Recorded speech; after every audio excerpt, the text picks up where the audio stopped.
Okay, hello everyone. What we're going to talk about now is stakeholders. I just need to keep the microphone clear.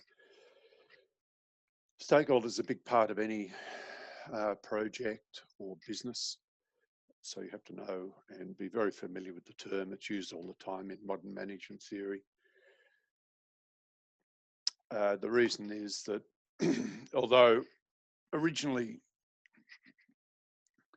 if you were doing a business, you'd have the government and anyone that had financial interests in your business would be the people that you regarded as stakeholders.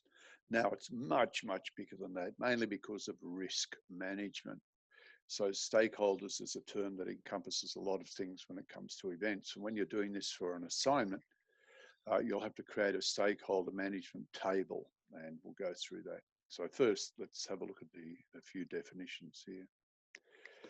So this is the overall stakeholder management process. You're not meant to understand this right now. It's the whole point of doing this lecture, so that we'll go through each of these things.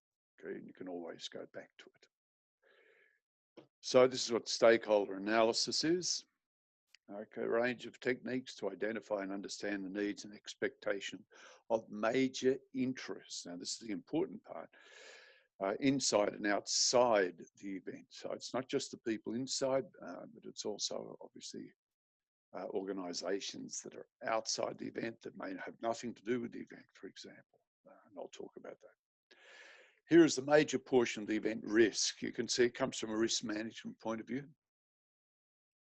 And the viability and ultimately the support that must be effectively obtained and retained. Now, that means that your stakeholders are the ones who will support you when there's a problem, but they can also cause problems. So a definition, a working definition of it is any person or organization that has an interest in your event. Now, you really have to think about this because it's very easy to forget who has an interest in your event, and that includes competitors. So basically, what you do is you list them. In other words, you brainstorm who these stakeholders are, and you'll miss ones, I can assure you. Then you decide their relationship to the event, and then you create a reporting plan, and you look at the risks that those stakeholders have with regard to your event. What problems could they create, and what solutions could they provide? So another definition is, somebody told me, which is quite good, is any organisation or person who could stop your event. Okay, now that's taking it from a risk management point of view. So we'll go through this stakeholder analysis process. So first, first you have to work out, you have to identify them. Who are they? And describe them. It's not enough just to give a name, you've got to describe them as well. And how do you do that? Well, you look at all the different perspectives, really.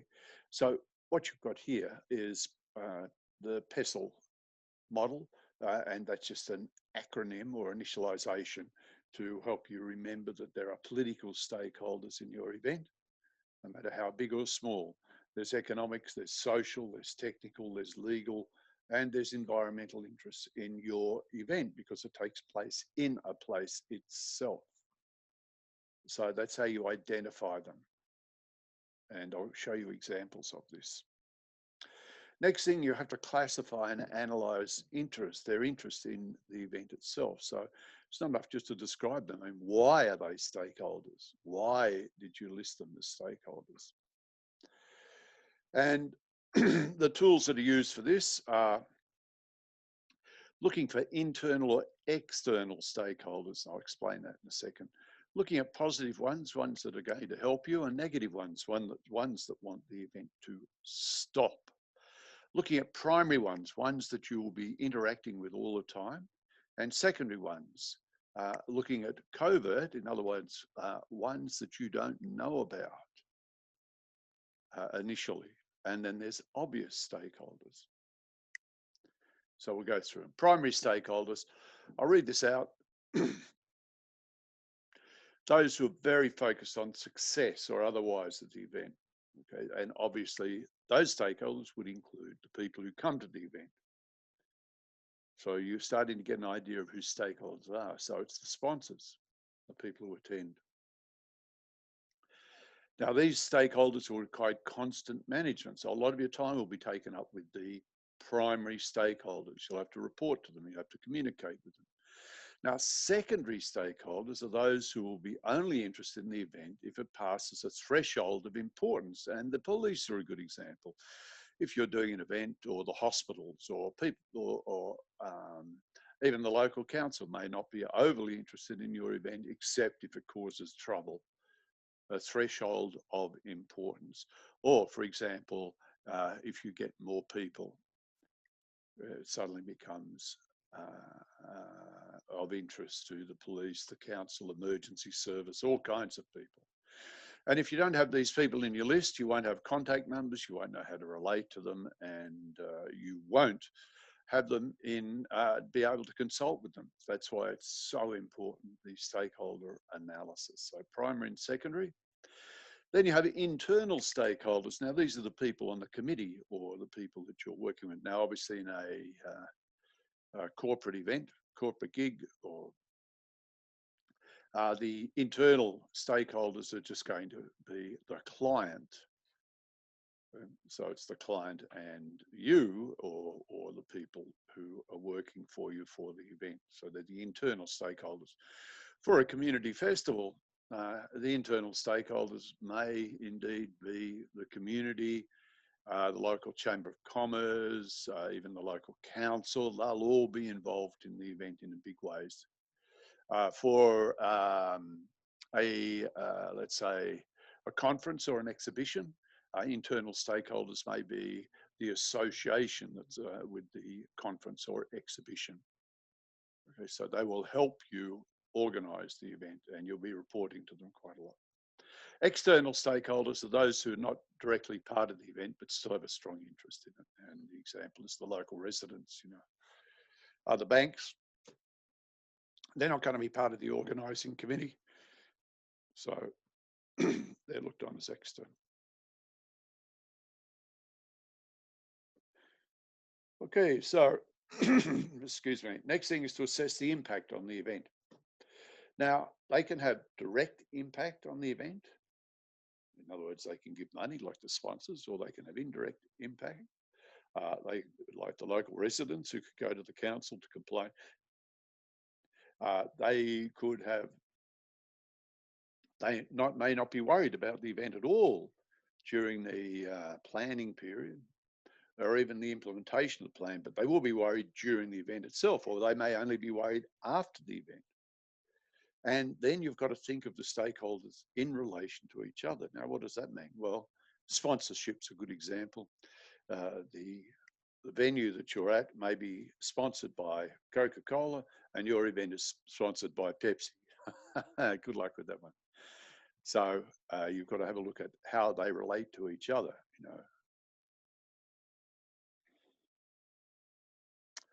Then what you do is you create what's called a stakeholder management plan. And this is what it looks like. And this is what you would put in the assignment with regard to the event that you're proposing. Now, I don't expect you to put in every stakeholder by no means. What we're testing here is not the exhaustiveness of what you do, but the ability to do it. So just give enough of the stakeholders so we know that you know what we're talking about. And this becomes a template, something like this. So here we're looking at a fun run, and the main sponsor, which is the naming sponsor, is the Sydney Morning Australian newspaper. And what do they want? Well, they want naming rights. They want display of the brand. They want a high quality event and a safe event. Now that's important. So this is where you're identifying things that that the stakeholders want. You'll find that a lot of these will be common to all the stakeholders. So that becomes a priority. The other thing is that what they want is exclusivity. That's what that means. No other media sponsor exclusivity. That's what they're after. And then you have a local action group, which we have here in Bondi, that tries to stop the fun run. And that's what they want to do. They want to stop it. And then you have to work out now from this, you're working out how do you manage all of these things? Because if you don't manage it, the event can stop. Remember, as stakeholders, anyone who can stop your event, and certainly the local action group could stop the event. And there's the class here, and you can see there those things that I wrote about. Now, when you're managing these stakeholders,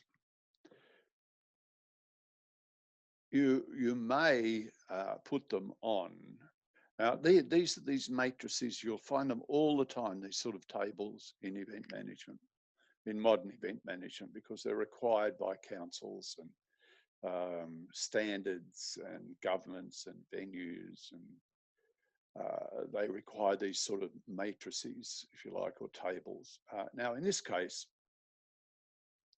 let's just look at the fun run, right? Let's look at the police.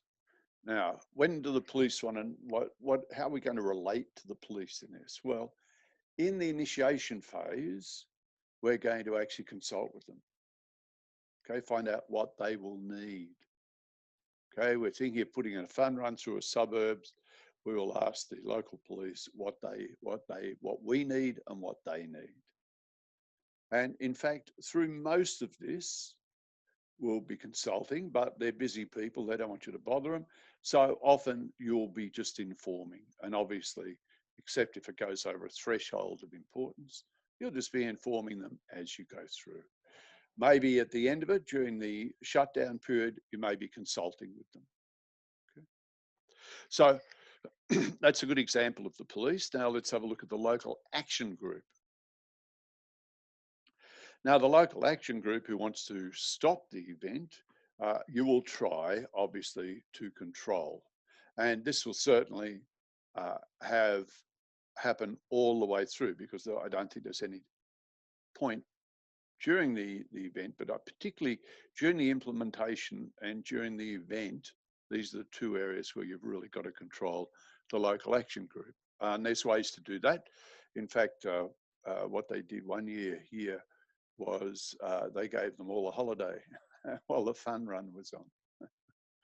But basically, it's trying to find out what their problem with the fun run is. That's the first thing. So you want to consult with them to start off, find out what's their problem, and it generally turns out to be parking.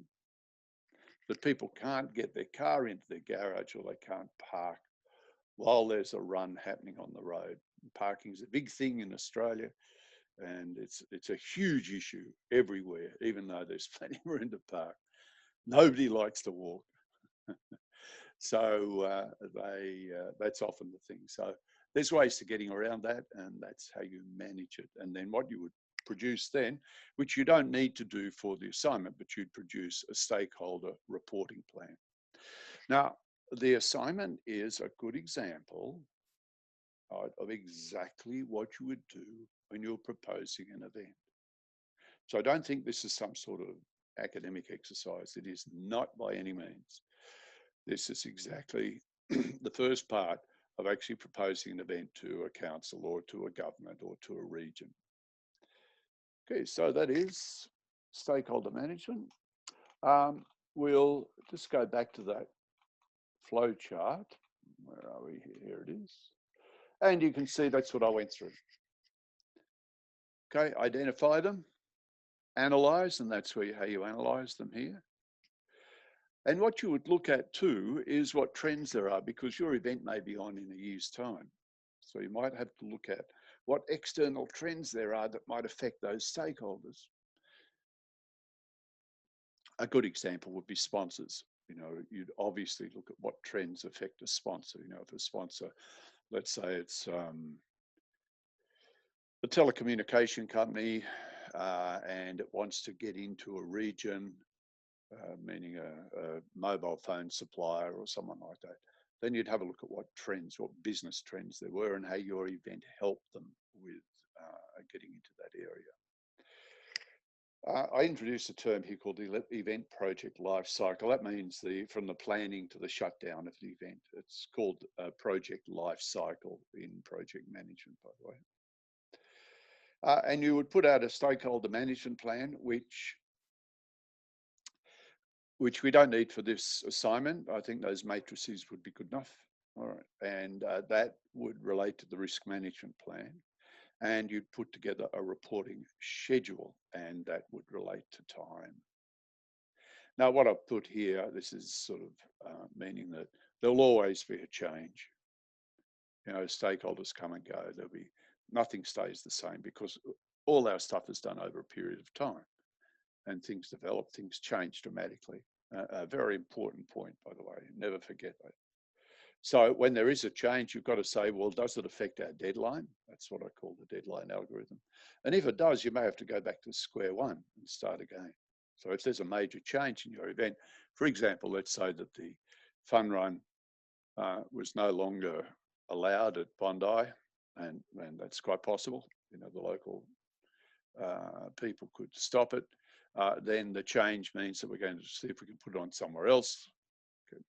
And therefore, we may have to go back and redo the stakeholder analysis because it's in a different area. There'll be some stakeholders that still be the same, like the sponsors, etc., but there may be new ones. And there we are. That's how it's done.